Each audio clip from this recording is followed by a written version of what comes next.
बिस्मिल्लाहिर्रहमानिर्रहीम। अस्सलाम वालेकुम व्यूअर्स, मैं हूं मोहम्मद नवाज़ एडवोकेट और आज मैं बात करने जा रहा हूं डोरी आर्टिकल्स पे। जैसे कि मैंने आपको पहले बताया था कि अब मेरी रोज़ाना से एक वीडियो आया करेगी और उसमें हम एक केस डिस्कस किया करेंगे और उस केस में जो भी स्टोरी होगी सारी डिस्कस करेंगे। लेकिन मैं स्टोरी शुरू करने से पहले आपको बता दूं कि जो भी मेरे क्लाइंट होंगे मैं उनका नाम जाहिर नहीं करूंगा और अगर नाम जाहिर करूंगा भी तो वो फ़र्ज़ी नाम होगा।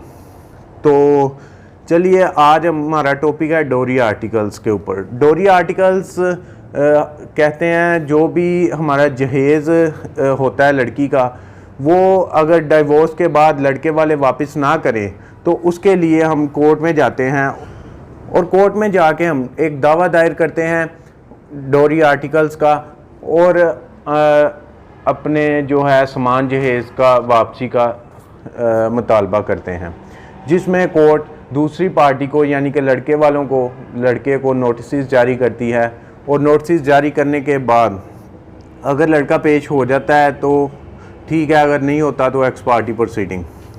इसमें आज जो केस हम डिस्कस करने जा रहे हैं उसमें एक लड़की है जिसका नाम मैं जाहिर नहीं करूंगा, लेकिन फ़र्ज़ कर लेते हैं कि उस लड़की का नाम अनम है। तो अनम ने एक दावा दायर किया, उसके हस्बैंड ने उसे डिवोर्स दे दी थी। तो उसके बाद उसने कोर्ट में एक दावा दायर किया जिसमें उसने अपनी सामान जहेज़ की लिस्ट पूरी लगाई कोर्ट के अंदर कि ये मेरा सामान है। इवन के अपने मेकअप से लेके अपनी ज्वेलरी तक तमाम चीज़ें उस लिस्ट में उसने लिखी और वो कोर्ट में प्रोवाइड कर दी। उसमें जो है दूसरी पार्टी को नोटिस जारी हुए और लड़का जो था वो कोर्ट के अंदर पहली ही डेट पे पेश हो गया। अब पेश होने के बाद उसने जो है उसके कौंसल ने अपना वकालतनामा दिया और नेक्स्ट डेट पे उसका जो जवाब दावा था अब उस पे आ जाते हैं। अपने जवाब दावे में साफ मुकर गया कि किसी किस्म के मैंने सामान जहेज़ लड़की वालों से नहीं लिया, एक सिंगल जोड़े में मैं लड़की को ब्याह के लेके आया हूँ, जो कि बहुत ज़्यादा तशवीश की बात थी हमारे लिए भी और कोर्ट के लिए भी, क्योंकि हमारा कल्चर नहीं है, हमारा ट्रेडिशन नहीं है कि ऐसा हो कि लड़की वाले जहेज़ ना दें। यहाँ पे जो भी मिडिल क्लास फैमिलीज़ हैं या अपर मिडिल क्लास हैं वो अपनी बेटियों को जहेज़ डोरी आर्टिकल ज़रूर देते हैं। तो जिस पे मैंने लड़की वालों से पूछा कि क्योंकि मैं उनका वकील था इस केस में, तो मैंने उनसे पूछा कि आया ये जो आपने मुझे सामान जहेज़ लिस्ट बना के दी है ये बिल्कुल करेक्ट है क्या, इसमें कोई सदाकत नहीं है? क्योंकि वकील से और डॉक्टर से कोई झूठ नहीं बोला जाता। अगर आप मुझे बता दें अगर इसमें कोई झूठ है तो। उन्होंने मुझे कहा कि नहीं, इसमें कोई झूठ नहीं है, ये हम पूरी ईमानदारी से कह रहे हैं कि ये जो लिस्ट है सामान जहेज़ की जिसमें 16 तोले सोना भी मौजूद था और इसके साथ साथ और भी बहुत ज़्यादा कीमती फर्नीचर भी था, तो वो तकरीबन उनका सामान जहेज़ जो था वो 18 लाख रुपए का बन रहा था। तो इसके बाद मुझे कंफर्म हो गया कि लड़के वाले जो हैं वो कोर्ट में झूठ बोल रहे हैं अपने कौंसल के ज़रिए। तो फिर मैंने उसमें प्रोसीडिंग्स चलती रहीं।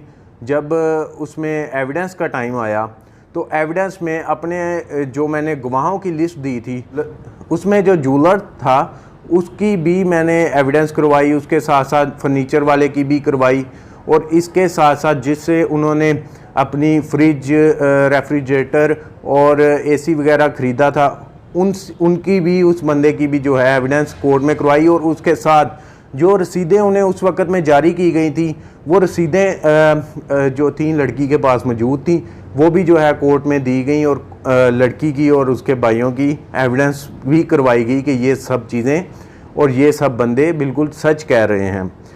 जिसके बाद अब हम आ जाते हैं कि फ़ैसला। अब फैसले से पहले लड़के वालों ने चूँकि अपने दावे में कहा था कि उन्होंने अपनी रिटर्न स्टेटमेंट में कहा था कि मैं जो हमने किसी किस्म का कोई सामान जहेज़ नहीं लिया, लेकिन जब मेरी एविडेंस मुकम्मल हुई तो उसमें जूलर की और रेफ्रिजरेटर्स वाले की और फर्नीचर वाले की, सबकी जब कारपेंटर की गवाहियाँ हो गई तो मेरा केस बहुत हद तक मजबूत हो गया। लेकिन उसके बाद लड़के वालों की एविडेंस शुरू हुई तो लड़के वालों ने अपनी एविडेंस में क्या पेश किया, उन्होंने पेश किया, उन्होंने कहा जी ये सब लोग झूठ बोल रहे हैं और हमने कतन कोई सामान नहीं लिया। तो हमारी जो उन्होंने एविडेंस लाए वो अपने मोहल्ले के 2 बंदे ले आए साथ कि जी बताएं आप शादी में आए थे, सिंपल निकाह हुआ था और लड़की आ गई थी।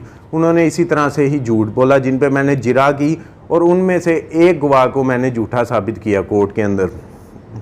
उसके बाद कोर्ट ने फाइनल आर्गूमेंट के लिए केस जो है फिक्स फरमा दिया। उसके बाद जब कोर्ट में फाइनल आर्गूमेंट के लिए केस फिक्स हो गया तो उसके बाद केस का नतीजा क्या निकला? नतीजा ये निकला कि कोर्ट ने जो था अपना फाइनल जो जजमेंट दी उसमें कोर्ट में उन्हें जो लड़के वाले थे उन्हें ऑर्डर किया कि जो भी सामान जहेज़ है जिसकी भी रसीदें और गवाहियाँ पेश की गई थी कोर्ट में उसके मुताबिक, रसीदों के मुताबिक लड़की वालों के हवाले कर दिया जाए। अगर इसमें से कुछ चीज़ों की रसीदें हमसे मिसिंग हो गई थी जिसकी वजह से हमारा दावा जो था वो 18 लाख तक था, लेकिन रसीदें मिसिंग होने की वजह से कोर्ट ने 15 लाख तक का जो है वो उन्हें ऑर्डर किया। जजमेंट में कहा कि अगर आप ये सामान जो है सारा वापस नहीं करते तो कम से कम 15 लाख रुपया लड़की वालों को अदा करें। अगर ये अदा नहीं करेंगे तो ज़ाहिरी बात है आपको जेल भेज दिया जाएगा। अब इस फैसले के ख़िलाफ़ वो अपील में चले गए। अपील में जाके भी ऑनरेबल सेशन कोर्ट में यही सारी बातें डिस्कस हुई और आर्गूमेंट होने के बाद जो था वो फ़ैसला हमारे हक़ में आया और हमने केस ये विन किया।